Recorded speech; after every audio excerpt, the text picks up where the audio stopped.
A ver, una idea. ¿Y si una de las teorías sociales más infames del último siglo, el llamado darwinismo social, en realidad tuviera muy pero que muy poco que ver con el propio Charles Darwin? Es una idea potente, ¿eh? Totalmente. Bienvenidos a este análisis a fondo. Hoy vamos a meternos y bien en el fango de un concepto que todo el mundo cree conocer. Uno que se ha usado para justificar, bueno, desde el capitalismo más salvaje hasta el genocidio. Nuestra misión hoy es casi la de un detective, ¿no? Vamos a intentar separar el mito de la realidad, a rastrear las huellas de esta idea hasta sus verdaderos orígenes. Y a entender por qué, a pesar de estar desacreditada científicamente, sus ecos siguen resonando. Exacto. Y para ello, nos basamos en un repaso histórico muy exhaustivo del término. Vale, pues vamos a desgranar este caso. Para empezar, a ver, si le preguntas a cualquiera por la calle qué es el darwinismo social, seguramente te dirá algo sobre la supervivencia del más apto aplicada a la sociedad, ¿no? Sí, la idea básica que todos tenemos en la cabeza. Eso es. Los fuertes, ya sean personas, empresas o naciones, triunfan y los débiles, pues se quedan atrás. Parece una idea simple, brutal y muy directa. Y ahí, justo ahí, empieza el primer giro del guión. Lo fascinante es que el darwinismo social no es una única filosofía coherente. Nunca lo fue. Ah, ¿no? ¿Qué va? Es más bien una etiqueta, casi te diría que un insulto. Un término pseudocientífico que se ha estampado sobre ideologías muy dispares. ¿Dispares en qué sentido? Pues mira, se ha usado para defender el capitalismo de la laissez-faire, o sea, sin ninguna intervención del Estado. Pero es que también se ha usado para justificar justo lo contrario, el socialismo de Estado que promovía la eugenesia. Espera, espera. ¿Entonces no había un club de darwinistas sociales con su carnet y sus reuniones? ¿No era una escuela de pensamiento definida? Para nada. Y aquí viene el detalle más revelador. La prueba clave, si quieres, de nuestro caso. A ver, El término. Casi nunca fue utilizado por las personas a las que se acusan de defender estas ideas. o sea que es como un nombre que te ponen tus enemigos. Exactamente. Fue acuñado y popularizado casi siempre de forma peyorativa por sus críticos. Es un apodo que te ponen para definirte y de paso para atacarte más fácilmente. Eso es un giro importante. Entonces, si no lo inventaron sus supuestos seguidores, ¿quién lo hizo? ¿De dónde sale el término? Pues la primera vez que aparece documentado es en 1877, en un artículo de un tal Joseph Fisher, que, ojo, no tenía nada que ver con biología ni lucha por la vida. ¿Y de qué iba? Trataba sobre la tenencia de tierras en Irlanda. Vaya, nada que ver. Cero. Pero quien realmente lo convierte en lo que hoy entendemos es un historiador estadounidense, Richard Hofstadter, en 1944. En plena Segunda Guerra Mundial. El momento no parece ninguna casualidad. No lo es en absoluto. Hofstadter lo usó como un arma ideológica. Estaba escribiendo contra el fascismo y necesitaba una forma de empaquetar y desacreditar las ideas de lucha competitiva, de racismo, de nacionalismo extremo que veían sus enemigos. Claro, les puso una etiqueta fácil de atacar. Justo. Así que rescató este término oscuro y lo asoció a todo eso. Podemos decir que el concepto moderno de darwinismo social no es tanto una realidad del siglo XIX, sino más bien un constructo, un marco creado en el XX, para luchar contra un enemigo muy contemporáneo. Antes de él, su uso era anecdótico. De acuerdo. Entonces, el nombre es una invención posterior. Pero las ideas existían. Si apartamos a Darwin del centro del escenario, ¿quiénes son los verdaderos arquitectos, los principales sospechosos en esta historia? El sospechoso número uno, sin ninguna duda, es Herbert Spencer, un sociólogo y filósofo británico. Herbert Spencer. Y de hecho, aquí viene otra sorpresa para mucha gente. La famosa frase, la supervivencia del más apto, no es de Darwin, es de Spencer. Un momento. Para. ¿Me estás diciendo que la frase más famosa que asociamos todos a Darwin, la supervivencia del más apto, ni siquiera es suya? No es suya. Eso lo cambia todo. Lo cambia todo. Darwin la adoptó en ediciones posteriores de El origen de las especies, le pareció una buena descripción, pero la idea y la frase son de Spencer. Y lo más importante, Spencer publicó sus ideas sobre la evolución social en 1857, 2 años antes de que Darwin publicara su obra magna. O sea que la idea ya estaba en el aire. Totalmente. La idea de una sociedad que evoluciona a través de la competencia ya estaba ahí. Entonces, ¿cuál era exactamente la idea de Spencer? ¿Era igual que la de Darwin, pero aplicada a la sociedad? No. Y aquí hay una diferencia que es crucial. Para Spencer, la evolución tenía un propósito, un objetivo. La sociedad, como un organismo, avanzaba desde lo simple a lo complejo, hacia un estado de equilibrio perfecto. Era un proceso con una meta final. ¿Y para Darwin no era así? Para Darwin, en cambio, la evolución no tiene meta ni dirección, es simplemente adaptación al entorno. No hay un mejor o peor final, solo lo que funciona en un momento dado.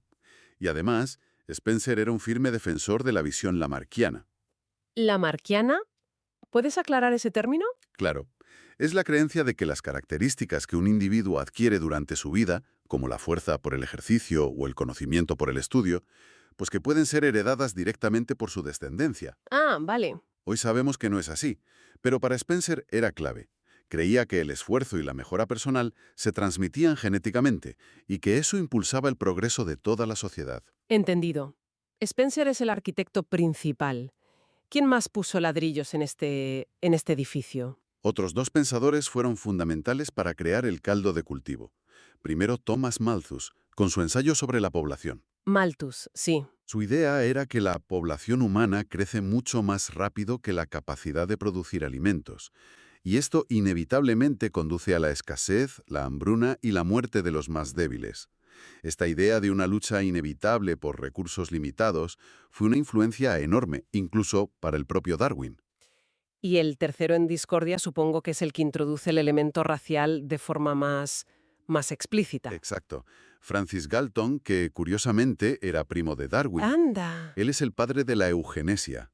A Galton le obsesionaba la idea de que la civilización moderna protegía a los débiles y que esto les permitía reproducirse más que a los superiores y talentosos. Temía que la sociedad estuviera degenerando. Justo.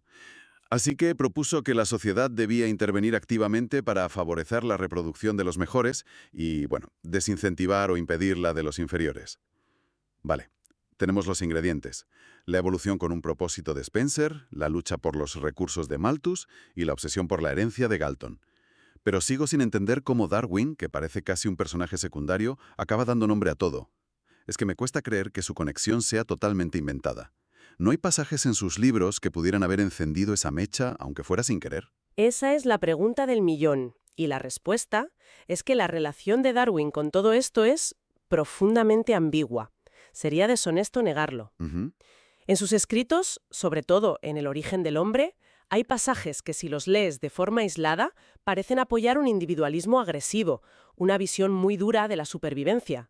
Pero hay un pero, ¿verdad? Hay un pero muy grande. Sí, en ese mismo libro Darwin escribió muchísimo sobre la evolución de lo que él llamaba instintos sociales. Hablaba de la simpatía, de los sentimientos morales, del altruismo. Y no los veía como una debilidad. Todo lo contrario. Los veía como una ventaja evolutiva clave. Creía que estos instintos fortalecían a las comunidades. ¿Llegó a decirlo explícitamente? De forma rotunda. Hay una cita que es un torpedo directo a la línea de flotación de las interpretaciones más brutales del darwinismo social.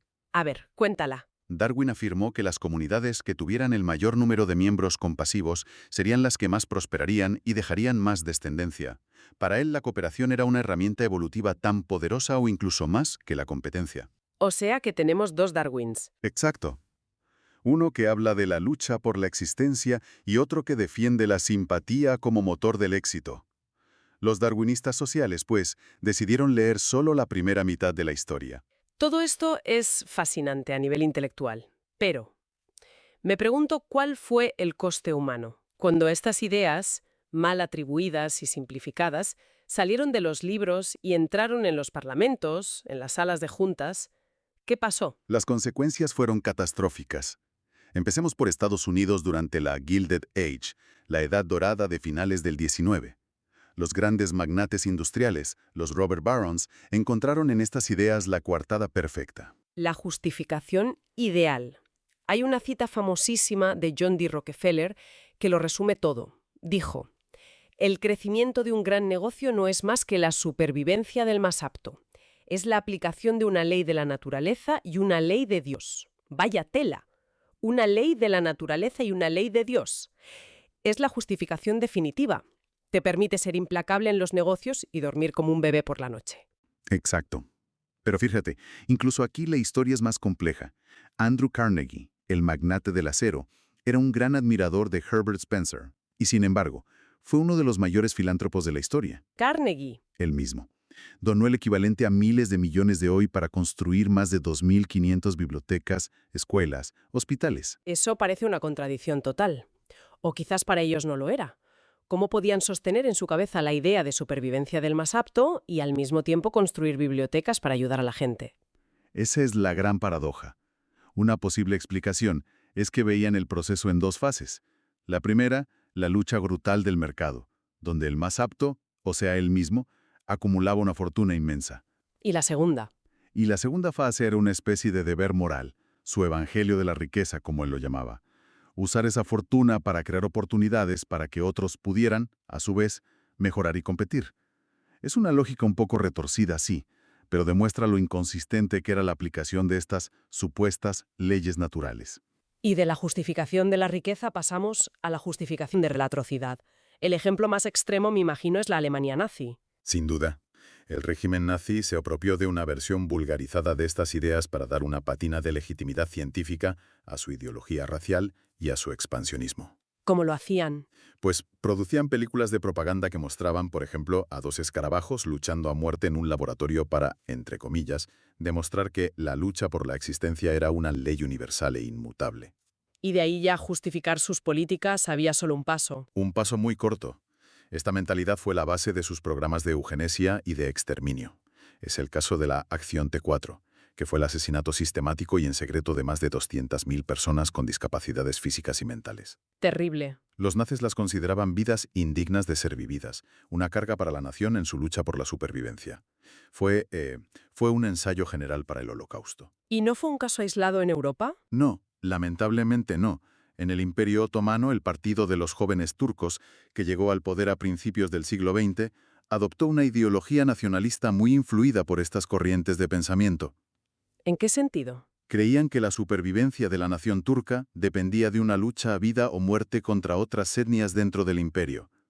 Esta creencia fue uno de los motores ideológicos que los llevó a perpetrar el genocidio contra el pueblo armenio a partir de 1915, ¿Lo leían como algo necesario? como una amputación necesaria para salvar el cuerpo de la nación. El patrón parece ser el mismo: tomar una idea científica, distorsionarla y usarla como excusa para una agenda política que ya existía, ya fuera económica, racial o nacionalista. Y estas ideas también viajaron a Asia. Esa parte de la historia es menos conocida, Ajá, mucho menos, pero fue muy influyente. En China, por ejemplo, las ideas de Darwin llegaron a través de las traducciones de un intelectual llamado Jiang Fu. ajá. Pero él no hizo una traducción literal. Deliberadamente usó un lenguaje que equiparaba la lucha entre especies con la lucha entre naciones.